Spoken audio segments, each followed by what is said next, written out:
Ici, nous avons un utilisateur qui est connecté qui s'appelle moi.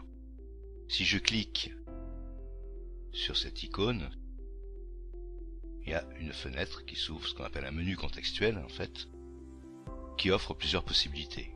On peut se déconnecter, verrouiller et modifier les paramètres de compte. Si on veut modifier certains paramètres de son compte, on clique ici et là nous allons pouvoir changer d'avatar par exemple, ou créer un avatar, c'est la petite image qui va se mettre dans la vignette. On peut gérer ses comptes de messagerie, les options de connexion, bien sûr, très important. Ici, le compte a un mot de passe, on peut le modifier, s'il n'en a pas, on pourra le créer à cet endroit-là. Voilà, puis d'autres choses, on peut créer d'autres utilisateurs aussi. Par exemple, si plusieurs membres d'une famille se partagent le même ordinateur, il est préférable de créer un compte pour chacun afin que personne n'aille supprimer des fichiers ou des dossiers d'un autre utilisateur.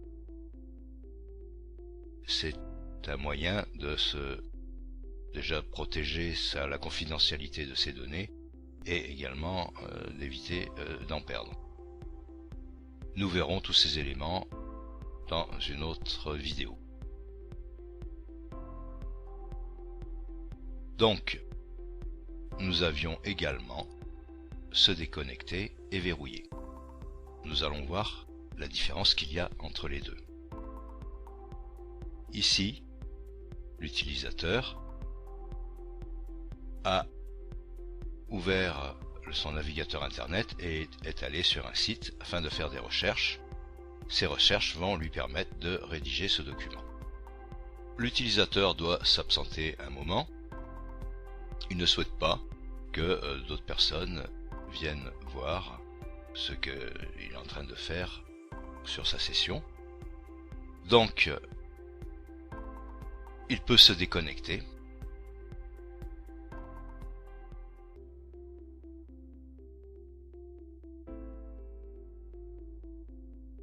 Heureusement, nous avons une information qui nous dit que le document châteauloire.odt,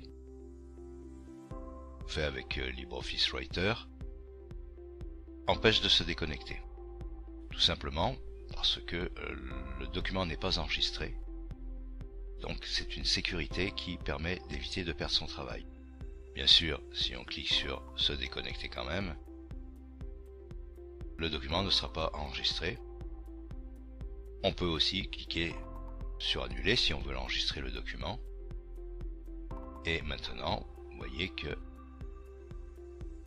la petite boîte de dialogue s'est ouverte et on va pouvoir enregistrer le document. Le navigateur, lui, a déjà été fermé et une fois qu'on a enregistré le document, il est également fermé. Maintenant, on peut se déconnecter.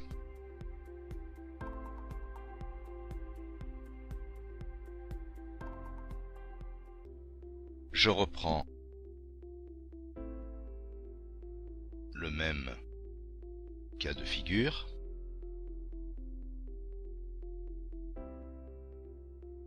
J'ouvre à nouveau la session. Si je veux continuer le document, il va falloir que j'ouvre à nouveau le logiciel de traitement de texte. Je peux ouvrir le document à partir des fichiers récents. Et si je veux continuer ma recherche, il va falloir que je relance mon navigateur et que je fasse à nouveau ma recherche.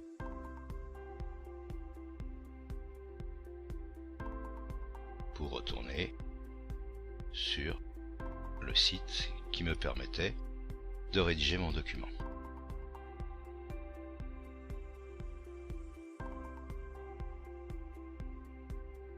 Je vais prendre cette partie-là pour modifier mon document.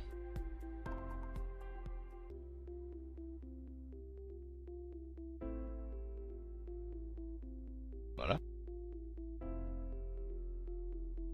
Mon document n'est pas enregistré. Je dois m'absenter. Je ne veux toujours pas que quelqu'un aille voir ce que je suis en train de faire ou vienne modifier des choses à ma place. Donc, qu'est-ce que je vais faire? Je vais verrouiller l'ordinateur. Je verrouille pas l'ordinateur, je verrouille ma session en fait. Si bien que si une personne passe devant l'ordinateur et qu'elle veut se connecter, il faudra qu'elle saisisse le mot de passe qui me permet d'ouvrir ma session. Il est bien entendu que ce que je suis en train de montrer ne fonctionne que si l'on a mis un mot de passe. Si on verrouille l'ordinateur et qu'on n'a pas de mot de passe pour ouvrir notre session, n'importe qui pourra se connecter, c'est bien évident. Je me reconnecte. Et là,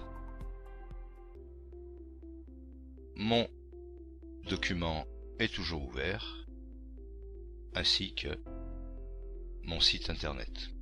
Et je peux reprendre le cours de mon travail où je l'avais arrêté. Je résume. Si je me déconnecte, toutes les applications qui sont ouvertes vont être fermées, même s'il y a une sécurité qui me permet de ne pas perdre le travail que j'ai fait si je n'ai pas enregistré mon document. Et j'ai la possibilité de verrouiller, ce qui me permet de fermer entre guillemets cette session, mais en gardant toutes les applications ouvertes. Vous allez voir qu'avec les téléchargements c'est encore plus explicite. Je vais télécharger un logiciel. Mozilla Thunderbird, c'est un logiciel de messagerie. Je clique ici et je lance le téléchargement. Je l'enregistre, je vais le laisser dans le dossier téléchargement. Et là, je vais me déconnecter.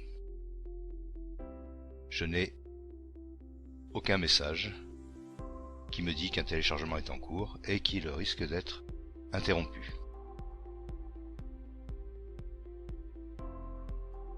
Si je me reconnecte sur ma session,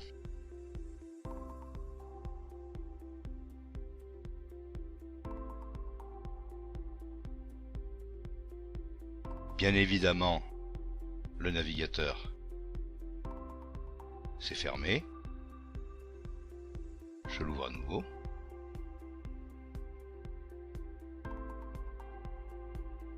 Ici, j'ai mes téléchargements et on voit qu'il a été interrompu.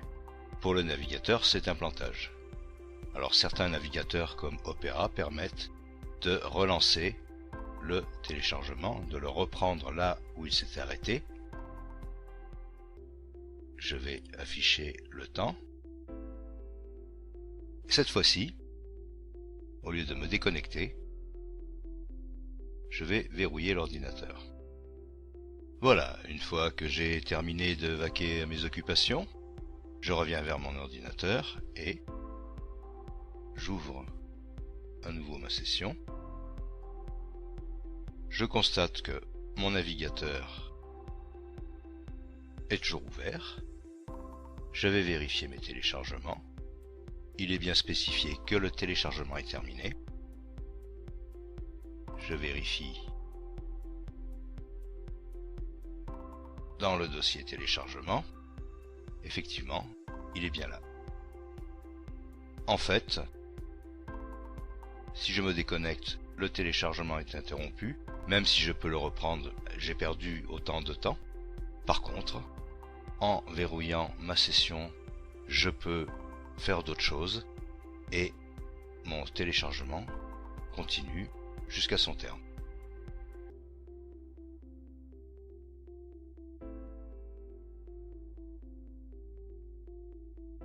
Ici, nous sommes toujours donc sur la session de l'utilisateur moi avec son document sur les châteaux de la Loire ouvert. et le site internet qui permet de faire les recherches pour élaborer le document. Donc ces deux applications sont ouvertes. Si on clique sur la vignette de l'avatar moi, on a bien sûr toujours les mêmes possibilités que tout à l'heure, et nous voyons qu'il y a également les vignettes, les avatars des autres utilisateurs. Comme précédemment, si on se déconnecte, toutes les applications vont être fermées, nous l'avons vu. On peut également verrouiller sa session afin de garder les applications ouvertes, ou si on est en train de télécharger quelque chose, pour que le téléchargement ne s'interrompe pas, on vient de le voir. Si l'on doit s'absenter, on peut également verrouiller sa session, ce qui va permettre à d'autres utilisateurs de pouvoir ouvrir leur propre session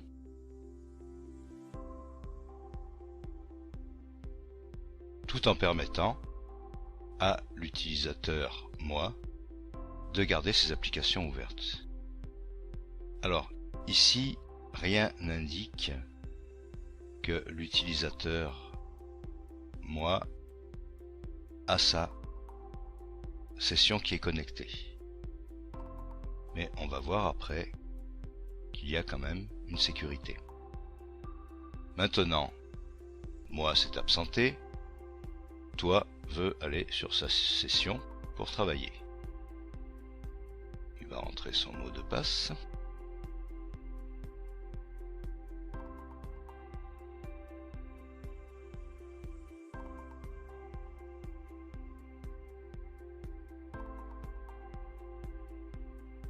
Et là, l'utilisateur toi va pouvoir travailler sur sa session. Lorsqu'il aura terminé, il aura deux solutions. C'est soit se déconnecter, soit arrêter l'ordinateur. Comme sur la page d'accueil, rien n'était dit que l'utilisateur moi était connecté, il est possible que l'utilisateur toi pense pouvoir arrêter l'ordinateur. Donc il va cliquer sur le bouton marche arrêt et cliquer sur arrêter. Là, il y a une petite fenêtre qui s'ouvre qui lui dit qu'une autre personne utilise ce PC. Il peut arrêter quand même, mais si il est sage, il va laisser l'ordinateur allumé et à ce moment-là, il va plutôt cliquer sur son avatar et là effectivement il voit que l'utilisateur moi est connecté. Donc qu'est-ce qu'il va faire? Il va se déconnecter. Imaginons qu'il ait lancé un téléchargement ou qu'il veuille aussi garder ses applications ouvertes. Il peut également très bien verrouiller sa session et permettre aux autres utilisateurs de pouvoir se connecter tout en gardant ses applications ouvertes pendant son absence. Donc là, il va se déconnecter.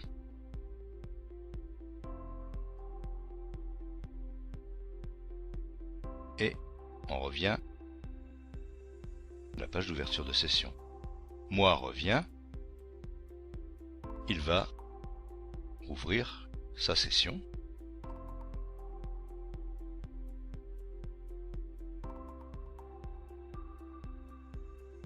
Le navigateur internet est toujours ouvert sur le site et le document est toujours ouvert également.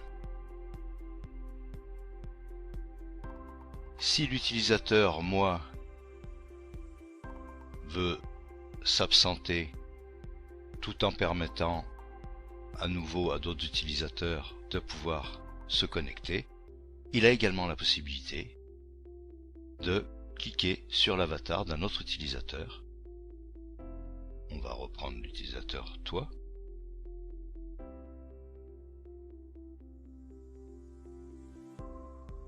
Et dans ce cas-là, c'est l'avatar de l'utilisateur toi qui est disponible. On peut bien sûr le modifier.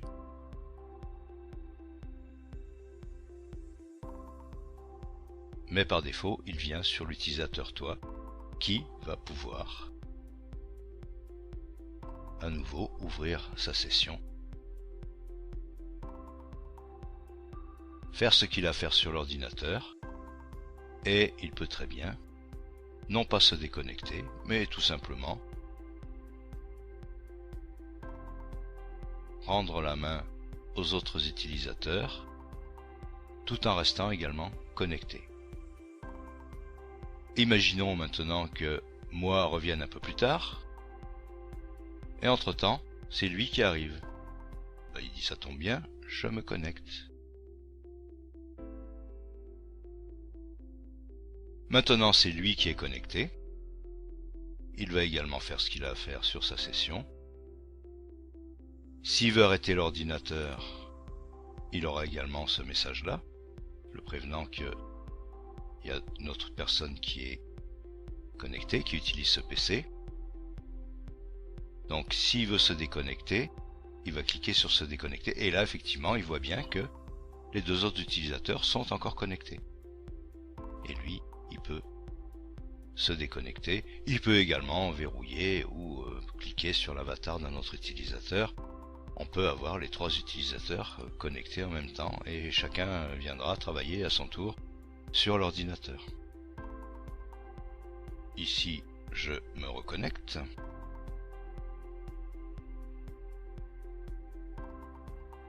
Donc ici, c'est toujours ouvert. Je vais fermer les applications.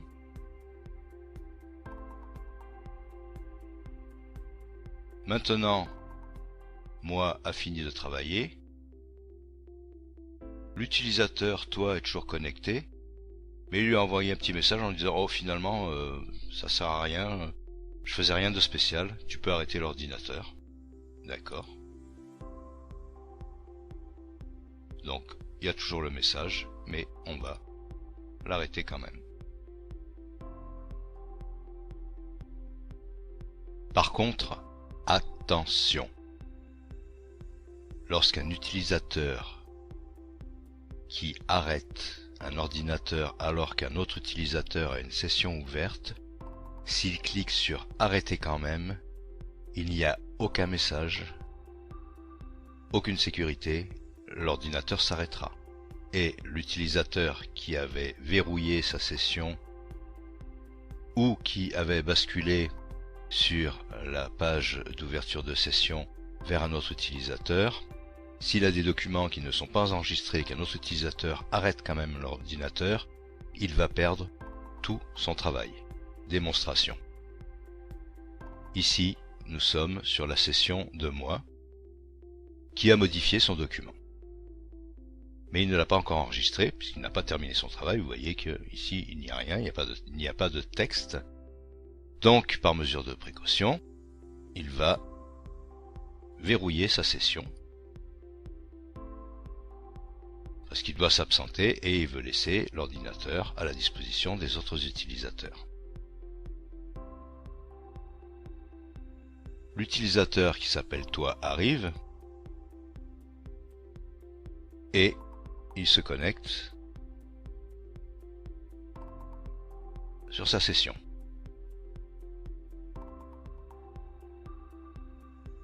Il fait ce qu'il a à faire sur sa session. Il va sur Internet, par exemple.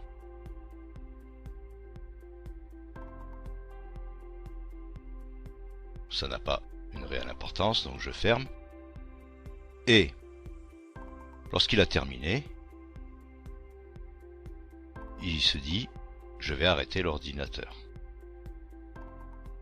Bien sûr, il a le message. Et puis, il dit « Oh, c'est pas grave, j'arrête quand même l'ordinateur ». Et il arrête. Vous voyez qu'aucun message n'apparaît disant qu'il y a un fichier ouvert qui n'est pas enregistré. Il n'y a aucune sécurité. L'ordinateur a été rallumé. Moi arrive. Il n'y a rien ici qui lui indique que l'ordinateur a été arrêté ou redémarré, parce que s'il est redémarré, ça a les mêmes conséquences. il va dans sa session.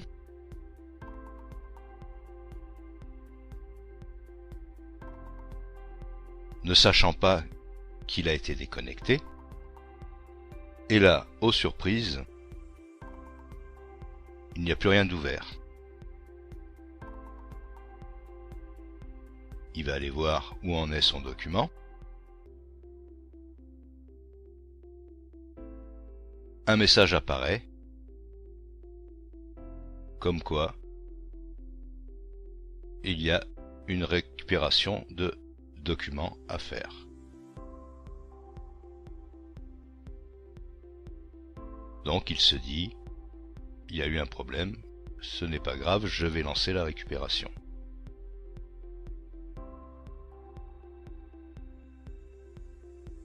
Voilà.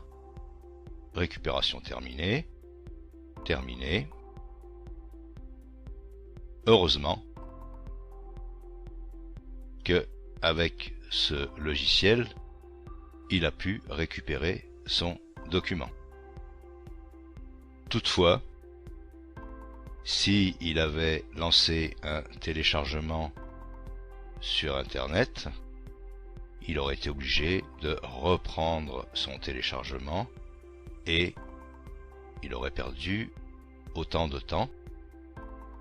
Et ce système de récupération de fichiers, de documents, fonctionne avec certains logiciels. Par contre, il ne fonctionne pas avec tous les logiciels. Donc, sage précaution, lorsque nous sommes plusieurs à utiliser un ordinateur et que nous avons chacun notre session, si lorsqu'on veut arrêter ou redémarrer l'ordinateur et que l'on voit qu'il y a un autre utilisateur connecté, surtout ne rien faire, sauf accord, bien sûr, de l'autre utilisateur. N'oubliez pas de venir nous rendre visite pour de nouveaux tutoriels. À très bientôt sur le site ordidocast.com.